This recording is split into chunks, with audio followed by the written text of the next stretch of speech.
patience, as you've seen from probably tweets by Iran's Foreign Secretary recently, Foreign Minister Javad Zarif.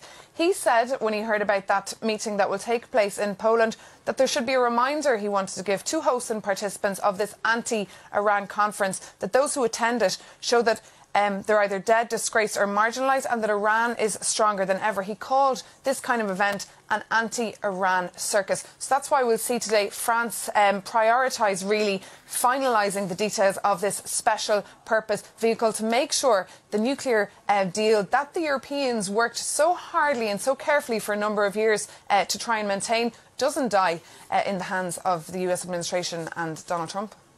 All right, thank you very much, Maeve McMahon there in Brussels for us.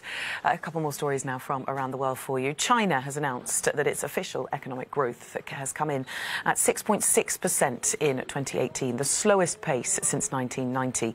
The country's Statistics Bureau chief said that China's trade dispute with the US has affected the domestic economy, but that the impact was manageable.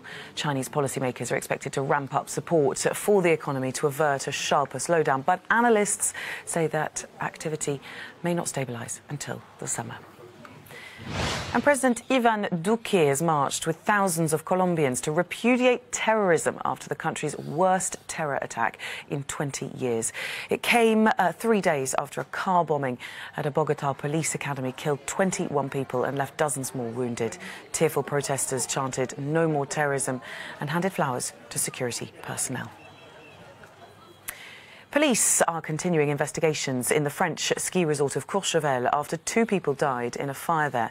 The blaze began in the early hours of Sunday morning in a building housing seasonal workers. Paul Ging reports. An investigation's underway into what caused a deadly fire at the Courchevel ski resort in the French Alps. 2 people died and at least 25 others were injured, 4 seriously. Images of the aftermath showed external areas of the upper floors of the buildings blackened by smoke and flames. It wasn't considered to be a high-risk building, but it was not regularly inspected by the fire department because it wasn't a public building. The fire started before dawn on Sunday in a building housing seasonal workers. Video posted on social media shows many people being evacuated and someone attempting to jump from an upstairs window. Emergency crews used special ladders to try and access the 3-storey building where locals say about 60 workers lived. Christophe Castaner, France's Interior Minister, tweeted his condolences to the victims' loved ones and paid tribute to the firefighters. At least 3 of the most seriously injured people were taken to hospital by helicopter. Officials say the identities of those died have not yet been established. Paul Ging, Euronews. Still to come, plenty more for you, including we'll be live in Davos, where preparations are underway for the World Economic Forum. And as the world's wealthiest meet in Davos, an Oxford inequality report shines a shocking light on the figures behind global inequality. Plus, we'll be talking to an astronomer about what is so special about the lunar eclipse that just happened overnight.